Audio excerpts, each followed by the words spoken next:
İyulun 23-də Yeni Azərbaycan Partiyası sədrinin müavini, Mərkəzi Aparatın rəhbəri Tahir Budaqov ölkəmizə səfərin yekunları ilə bağlı Çin Komünist Partiyası Mərkəzi Komitəsinin Beynəlxalq Əlaqələr Şöbəsinin İnformatika və Tədqiqatlar Departamenti direktorunun müavini Kang Şuayın rəhbərlik etdiyi nümayəndə heyəti ilə görüşüb. Qonaqları salamlayan Tahir Budaqov tarixi ənənələrə, qarşılıqlı etimada və möhkəm dostluğa əsaslanan Azərbaycan-Çin münasibətlərinin müasir beynəlxalq münasibətlər sisteminin mühüm reallığı kimi nümunəvi xarakter daşıdığını və geniş perspektivlərə malik olduğunu bildirib. O, Azərbaycan Respublikasının prezidenti, Yeni Azərbaycan Partiyasının sədri İlham Əliyevlə Çin Xalq Respublikasının sədri, Çin Komünist Partiyasının baş katibi Xi Jinping'in dövlətlərarası münasibətlərin inkişafını daim diqqət mərkəzində saxladıqlarını vurğulayıb.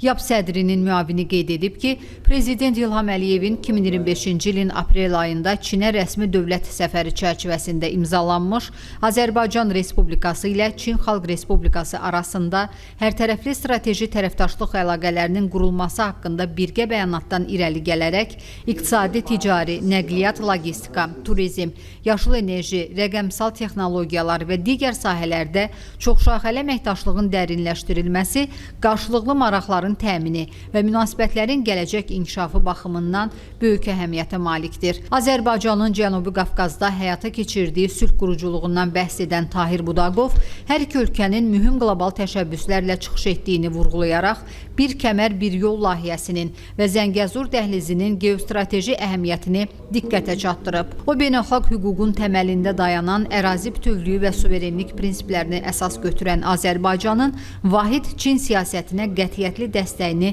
nəzərə çatdırıb. YAP sədrinin müavini nümayəndə heyətlərinin mütəmadi səfərlərinin ölkələr və siyasi partiyalar arasında münasibətlərin inkişafı baxımından xüsusi önəm daşıdığını qeyd edib.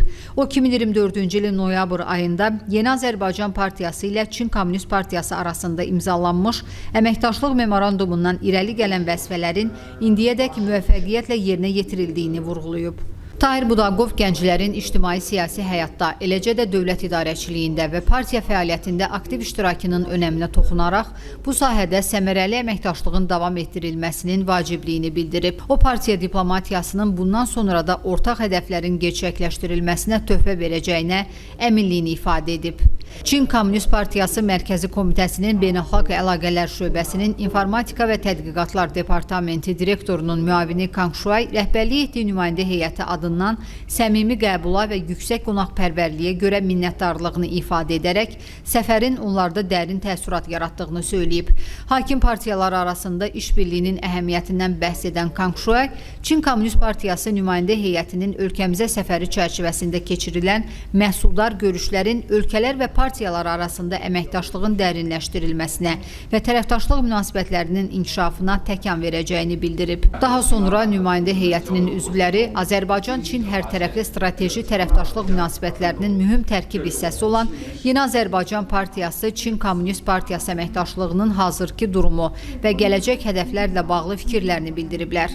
Qeyd edək ki, nümayəndə heyətinin İçəri şəhərə, Dənizkənarı Milli Parka, Sibriz İstirahət Mərkəzinə, Mərkəzi Nəbadət Bağına, Bakı Gənclər Mərkəzinə, Atəşgah Məbədi Dövlət Tarix Memarlıq Qoruğuna, Vətən Müharibəsi Memorial Kompleksi və Zəfər Muzeyinə,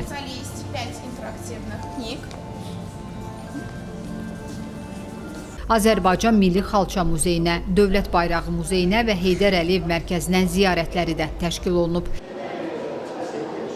Çin Komünist Partiyasının nümayəndələri həmçinin Azərbaycan Dövlət Akademik Musiqili Teatrının Operetta İnciləri konsert proqramını izləyiblər